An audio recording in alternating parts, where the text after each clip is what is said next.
we are back after some annoyance with the sheriff. I'm now free to do whatever I want to do. Yeah, that's right, Kadir.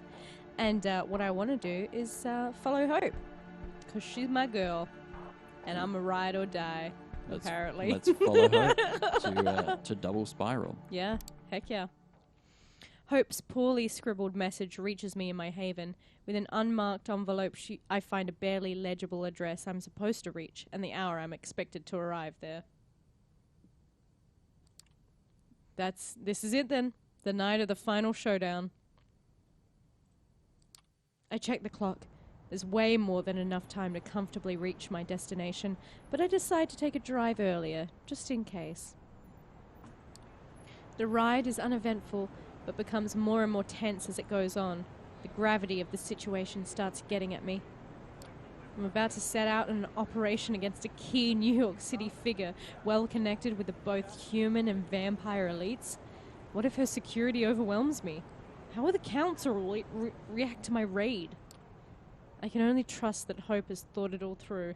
She doesn't seem like the type who'd attempt a suicidal mission. Which isn't something I'd typically say about a person who regularly inflicts violence on herself in front of a camera. When I arrive at my destination, I find myself in front of a building with a double spiral logo on it. This must be Montgomery's headquarters then. I look around the street and notice an obnoxiously lavender Mazda car parked nearby. Even though I've never seen it before, I might have an idea who it belongs to. I park my own car at a distance from the double spiral building, then approach a Mazda. A familiar figure is behind the wheel, holding a smartphone in her hand. I knock on the window. She opens a window without turning her eyes from the device. Wow, you're early. Good evening. Yes, good evening for a glorious death. She lets a dead silence linger in the air for 10 seconds. Then she stops typing, diverts her eyes from the screen, gives me a melancholic stare, and winks. Psych! God damn it. Come on, what's with that face? I suffer from too much FOMO to let myself die. I've got accounts to run, notifications to check. Plus, no way in hell I'd allow Montgomery the satisfaction of a draw. We're going there to secure a flawless victory. No time to wait, let's go. She gets out of the car and motions me to walk with her. Anywho, glad you managed to make sense of my ugly scribbles. I totally forgot how exhausting it is to write stuff by hand. Still, not as exhausting as having to deliver messages personally to someone's door. Next time you meet Langley, ask her to get you a flip phone or something, okay? I reach the front of the building. We're about to burn this shithole down to the ground. Shouldn't we be keeping a low profile? We are. It's only the data that will go down in flames. But without data, there's no double spiral. You see, our job is easy. We need to get in, destroy the server containing all the double spiral research, and walk out. No spectacle, no dramatic showdowns. Now, I know exactly what you're going to say. But wait, Hope. I'm just trying to do my own accent. But wait, Hope, if this data is so priceless, shouldn't she have external backups? Is Kara a complete dunce? Excellent question, my neonate friend. The answer is yes, she's a dunce. But aside from her numerous negative qualities, she also has a positive one. She's totally paranoid. She used to be a naive dumbass who wouldn't even cover up her laptop camera, but she lost trust in all external companies after a little cyber espionage incident. She's obsessed with not uploading her precious data anywhere online. Now she only has one physical backup, hidden deeper inside the headquarters. Now, nobody has an idea where it might be, but I do. Normally, I'd never be able to reach the place. Double Spiral is like an underground base. The walls and doors are reinforced both against the living and the dead. But the answer to this problem is simple. We only need Kara to lend us her voice so that we can override all the security measures and get to the heart of the facility. What do you say, Kara? Will you help your girl out for old time's sake? Hope quickly writes something down on her phone. A few seconds later, a nearly perfect imitation of Kara Montgomery's voice escapes her speaker. You know it. Let's bust this bitch open. Wow, the sound quality is incredible and the voice sounds only the tiniest bit off. Whatever she paid for that tech, it was worth it. Oh, and if you're afraid of consequences from Camarilla, don't be. I'm assuming full responsibility and my ass is covered. I've got some favors to collect and to offer. Besides, Kara's a goddamn snake and everybody knows it. No important player will miss her influence. They were only tolerating her in case she hit it big with her tech. It's all about cash in abundance. Life's a bitch and then you die. Some parts sound a tiny bit too robotic. Could there be a pattern here? Too bad she won't ever get the chance to succeed. So without further ado, shall we? Hope starts marching toward the revolving door. I close my eyes, make an effort to sharpen my senses and follow the Malkavian into the lobby of the double spiral building. There's a sole security guard at the entrance. He raises his voice to ask about my business, but is stopped short by Hope's commanding voice. No need. We're expected. The man looks lost and disorientated for a second. Then the gears in his head slowly begin to turn, and he nods his head, silently opening a gate leading to the elevators. Hope heads into one of them, and I follow. She presses a button, and the car starts heading towards the lowest floor. Eventually, the doors open. Welcome to Kara Montgomery's deadly dungeons, Ellen. What appear before my eyes are the dimly lit corridors of an IT office, empty and silent. The air is stiff and dusty, and there's a sharp, rotten stench in the air that I'm unable to identify. The menacing atmosphere makes it hard to recognize at first, but this looks like an active workplace. It really is a dungeon, although a corporate one where people are cheated of life. Less than a month ago, I was stuck in a similar workplace, blissfully unaware I was headed for death, but my office kept up appearances at least. Let's just get to the front door and test my little Kara out. I follow her until we reach the end of the corridor. There I encountered an expensive-looking reinforced door with voice controls on the side. Hope pushes a button. A robotic voice comes out of the speaker. Semiotics. I'll do the speaker. Oh, okay, cool. Semiotics. Seriously? Come on. Hope types the word into her phone and lets virtual Kara repeat the password. Semiotics. The sound rings out, reminiscent of cues that TV quiz shows use to let the contestant know he gave a wrong answer. Verification. Error. Please try again. I give Hope a nervous look. She bites her lip and presses the button again. Hyperreal. Tap, tap, tap, tap, tap, tap. Hyperreal. Access granted. The doors slowly open. I notice my companion is wearing a sour expression. Looks like the tech isn't quite perfect. At least the passwords seem randomized, so we can try and brute force our way in, unless the system locks us out after a few failed attempts. She shakes her head and turns to me, her lips attempting to approximate a sincere smile. Well, we can only hope that with the data you've collected is enough. Into the beast maw we go. Rawr. She marches into... I was trying to Captain Ahab, you know. She marches into the room and I walk in right after her. The doors lock behind me with a loud thud. It's a wide open office. It would be as murky as the corridor I just left if it wasn't for rows of monitors illuminating the space. A shadowy figure stares at every screen in the room. Kara's voice plays from Hope's speaker. Behold, this is where the magic happens. A family of driven folks, hungry for success, always aching the bull by the horns, building a high-performance culture. Together. None of the figures raise their heads. They're too busy programming, organizing spreadsheets and typing in endless strings of text. What's wrong with them? What's wrong with these guys? Don't worry, they're likely just a bunch of ghouls and whatnot. Hardworking, conditioned, tireless, low maintenance, kinda dumb, perfect workers. Probably won't leave their seats until we make them, but let's not. We got more important things to do, like destroying a few years' worth of their work. The figures don't stop pounding away on their keyboards. In fact, they don't react to her words at all. Alrighty, so do we go straight to the server room, or do you want to check out one of the side rooms first?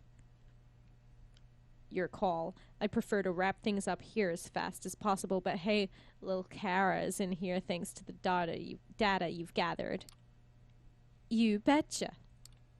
If you think you can use her voice for something useful, hey, feel free to do it. I look around and think how to respond. This door looks curious. Actually, let's try this door. I approach a door with a huge sign saying staff only. Next to it, I spot familiar voice controls. Hope nods at me and pushes the button. Vaudeville. Oh, fuck. Hope taps the screen of her phone a few times and puts the speaker next to the door's microphone. Vaudeville. Fuck. Verification. Error. Access denied. I push the button again. Vaudeville. Looks like this one doesn't have a randomizer built in. Won't do us any good to keep trying. The capital wins once again. Let's move on, comrade. For a second, I wonder if there's anything I could have done to succeed here. Then I shrug my shoulders and follow Hope out of the room. That's the game being like, you could have fucking done something different, you piece of shit. If only I'd asked about love. Man, always ask about love. Always ask about love. If your Vampire the Masqurade game doesn't have love involved in it, Then you... I don't often say this, but you're playing your game wrong. Another depressing corridor reeking of who knows what. I expect Hope to walk to the very end again, but this time she stops halfway and starts mumbling under her breath. Wait, was it this door or... Don't tell me she moved things around. It looks like she's been here before. Not a surprise in itself, but she gives off an impression of a person who used to know the entire layout of the building very well. After brief reflection, Hope approaches a door a few feet away and pushes a button next to it.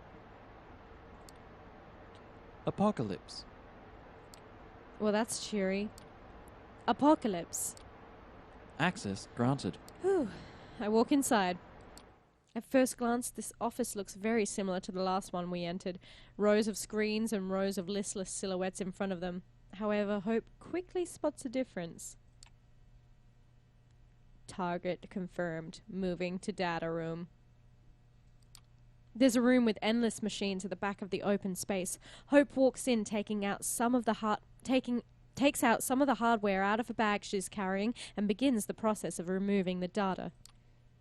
Should have invested in SSDs?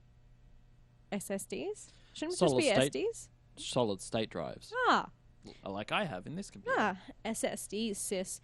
Time to bust out my portable degausser. Degausser.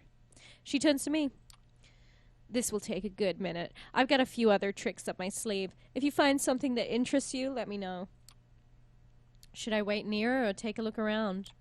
I'll take a look around. I will take a look around. Might find something interesting. I will take a look around. Yeah. Yeah. Yeah. Have fun. Dear God in heaven, I know I will.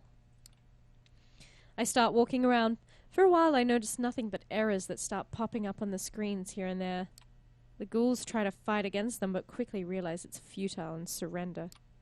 Eventually I find a door with voice controls. I call out to Hope. She pauses her work for a second and approaches me. This door, huh? Alright, let's give it a shot. I press the button. Canoe and kayak. We did get K's. I watch over Kara's shoulder as she... Huh? That should be Hope. Yeah, Hope's shoulder as she types a password with an incredible speed into a homemade-looking app. Then Kara's voice sounds out.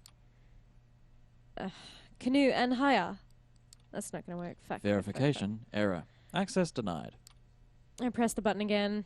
canoe, No. and kayak. No. No dice, I'm back to work. Fuck. Yep, yeah, I get it, alright, I get it. I briefly wonder if I'm to blame, shrug and follow Hope to the data room entrance. There I wait until her work is complete. A while passes. Finally, I hear a triumphant yell. Ah!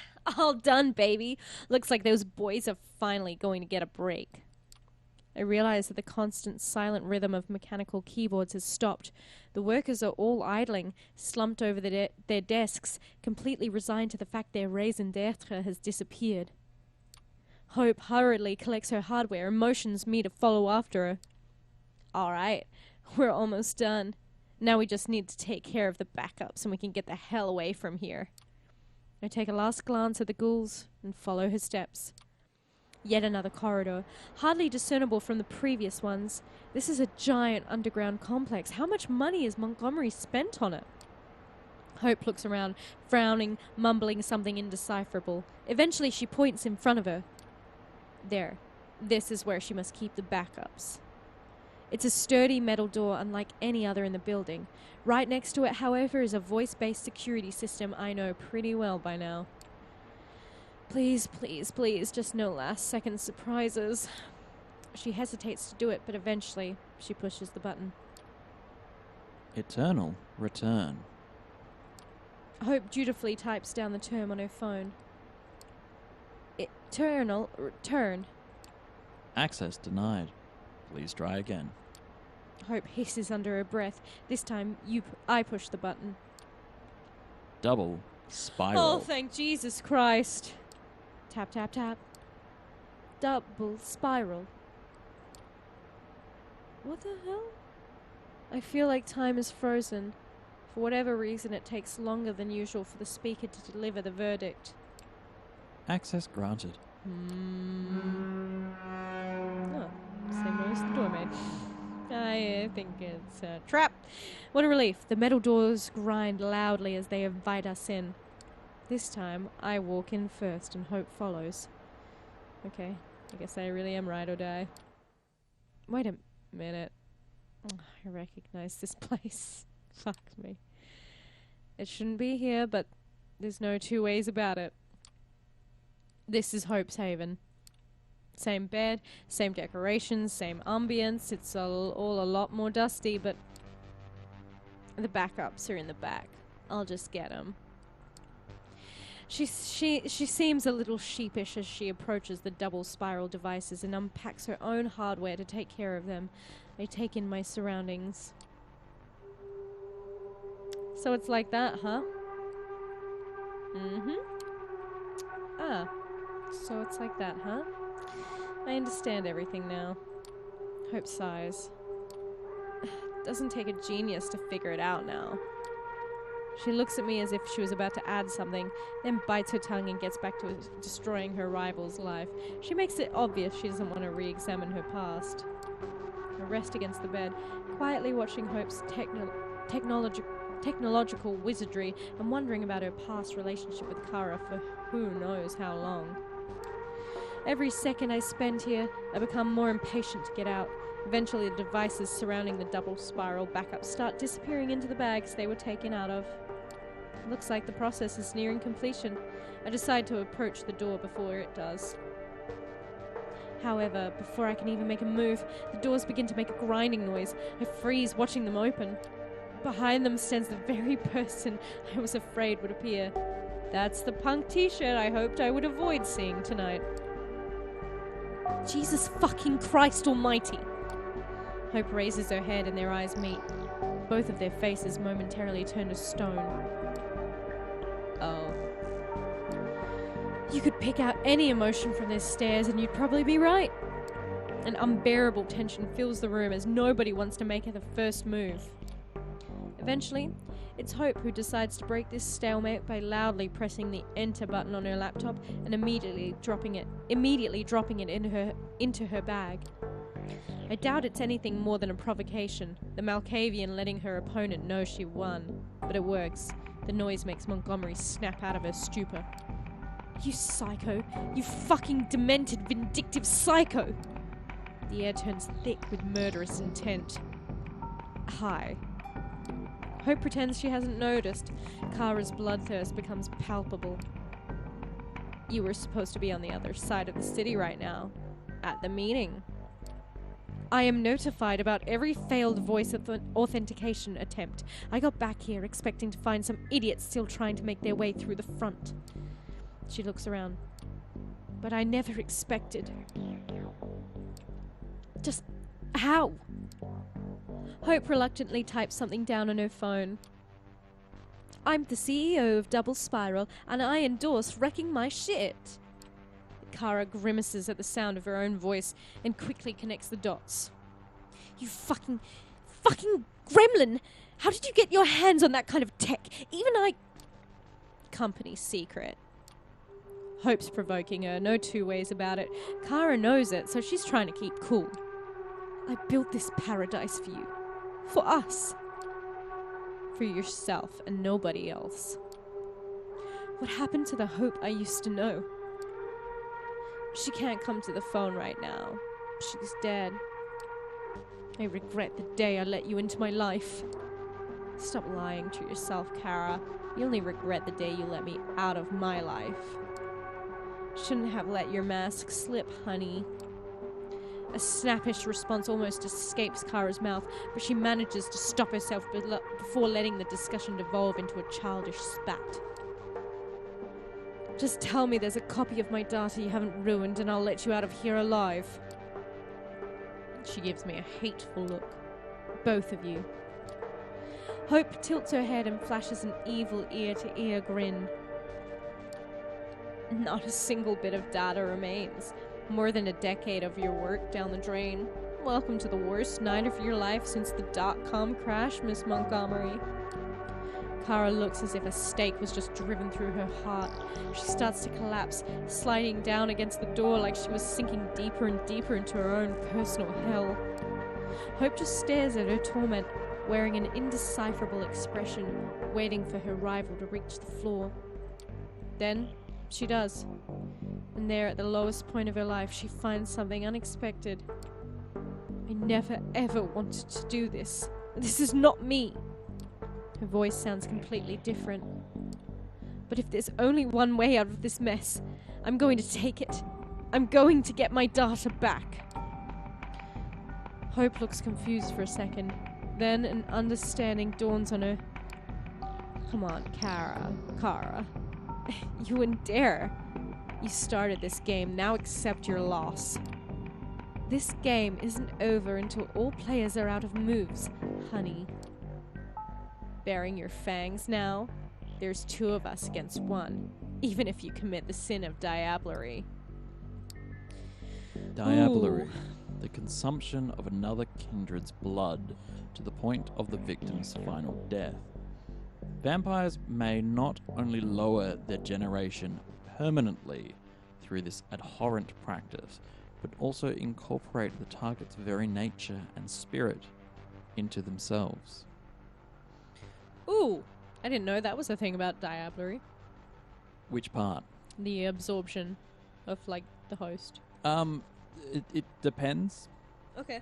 Diablerie is in the role-playing game, you can get points and skills of their area. Thematically, you do sometimes take on characteristics of the target. Also, like, your generation lowers, as in you, the vampire. Yes. So, if Cain exists, you get one step closer to him. Oh, lowers. Right.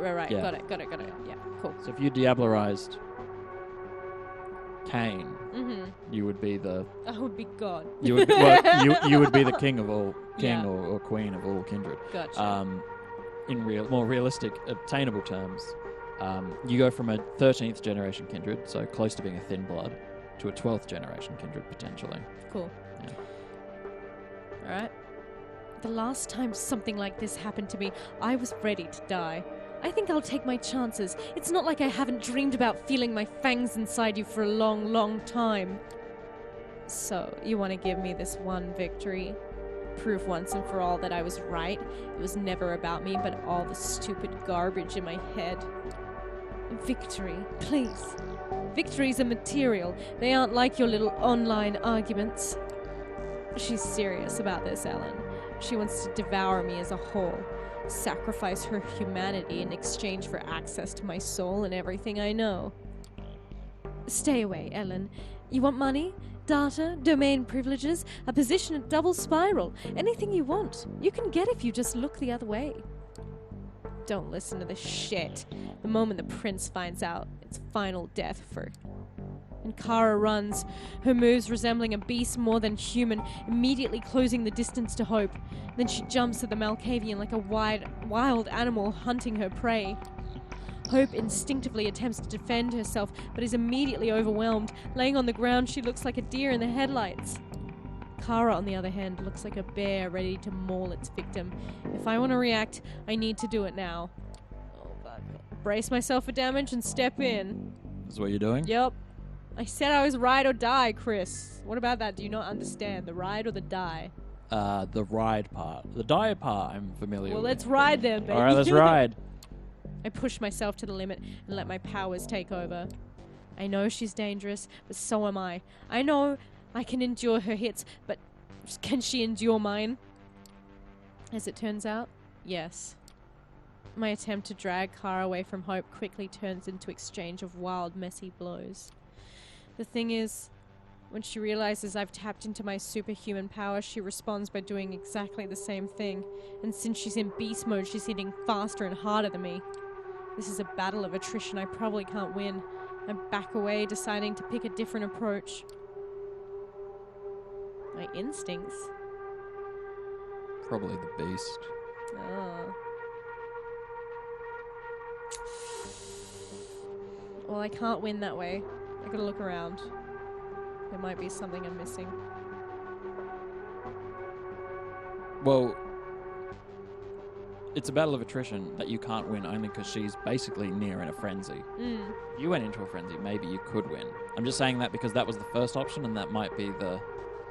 Right. I don't know. So, Yeah. I mean, if you'd like to do that, that's... I don't know. Well, it's just the phrasing of how it suggested it. Yeah. But I mean, also I feel like if I step away, she's just gonna kill Hope. Yeah, maybe. I don't know. Alright, let's rage. Are you sure? Yeah. I don't want to talk you into it. Oh, I just fuck don't it. want to... Okay. Let's go for it. All right. I said I was ride or die, so I gotta I commit. guess this is me being the ride or die guy. Now Go on, I'm Ellen. Go on, ride or Ellen. die. let your instincts take over. Let's do it. I've decided to let my instincts take over. Before I know it, I'm already at a full sprint. I run up to Kara, grab her, and start pulling her away from Hope. However, I'm dealing with a beast here. Choosing to trust my instincts, I underestimated hers. Before I realize what's happened, I find myself smashed against the nearest wall. Confused and in pain, I check my torso. Some bones feel broken. I still got lucky and should be able to move around, but this will take some time to heal. Kara's already focused on attacking Hope again. Just rushing in blindly won't help. I need a plan. Wait. Is there no point to just rushing in blindly? Kara's like a feral animal right now. I don't wrestle with those. Use tools to overwhelm them. I look at Hope's bag. Could any of her devices help?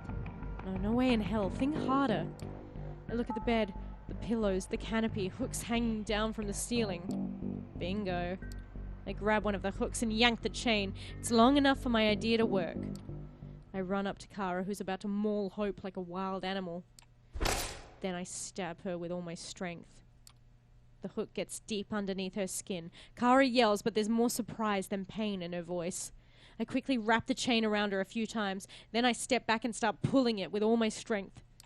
Kara's taken by surprise. Still not understanding what's going on, she loses her balance and gives her victim a chance to escape. Hope takes it. Still dazed, she takes a second to understand the situation. But when she does, she runs up and starts pulling the chain alongside me. Ah! I'd never handled her alone. But Hope displays surprising strength while pulling the chain. A minute later, she's hanging above the floor like a butcher's carcass.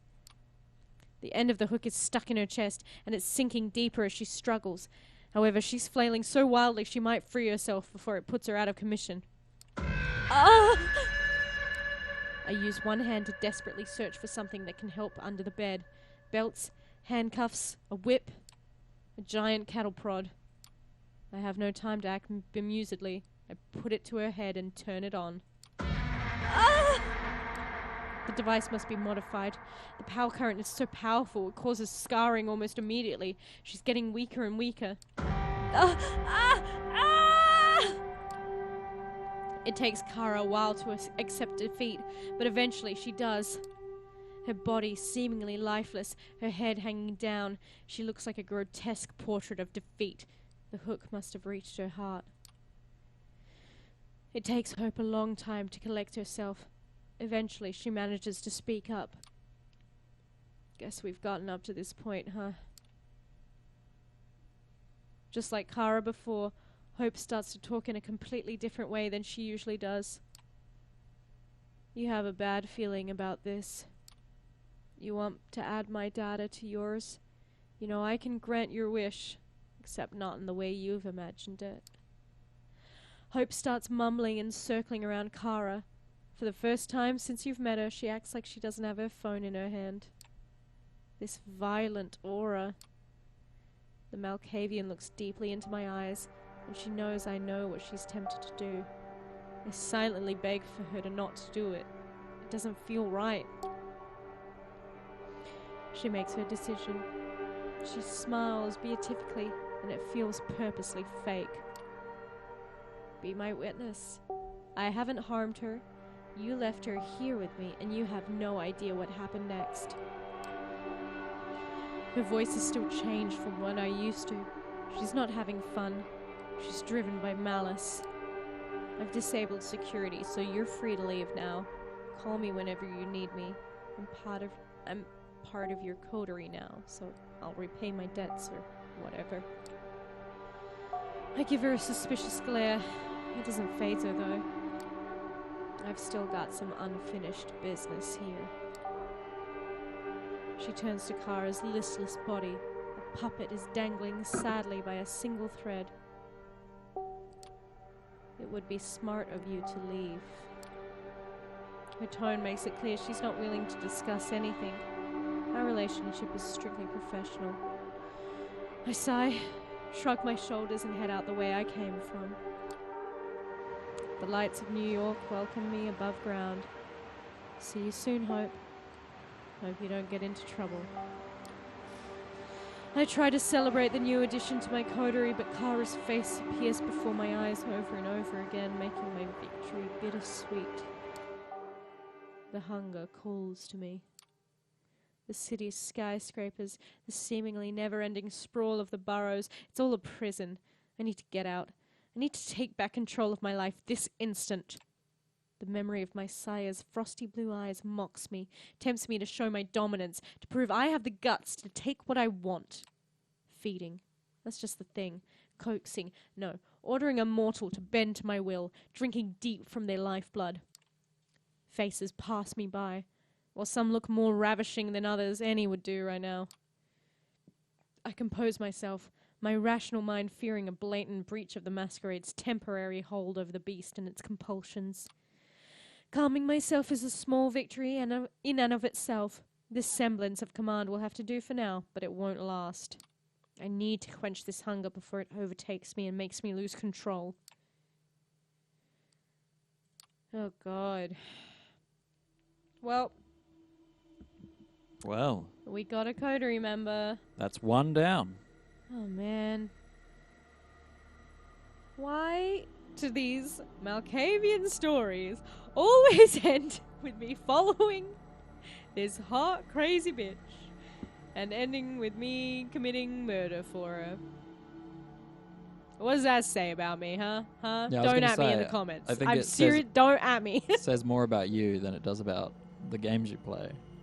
Yeah, well, that's why the games I play love to do that stuff to me. Don't worry, the storyteller in me is filing things away for our next Vampire the Masqurade game. You don't know me.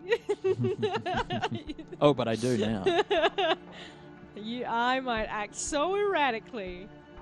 I'm playing a character, man. This is Ellen. This is Ellen the vampire. And even then, I wouldn't be a venturer, I don't think. No, maybe that's I true. would. I don't know. I'm a business professional. You've always aligned yourself closer to Malkavians or Yeah. Toreador than you have Then Venture. I have venture. Yeah, a bit. All things in moderation. You know, sometimes you need a bit of the a bit of the manic keeps things spinning. Well, you're an The, artist and a Dionysic fan. Yes, but also the Apollo. What does he call it? Apollo? Yeah, but also the Apollo side of it keeps things working Yeah.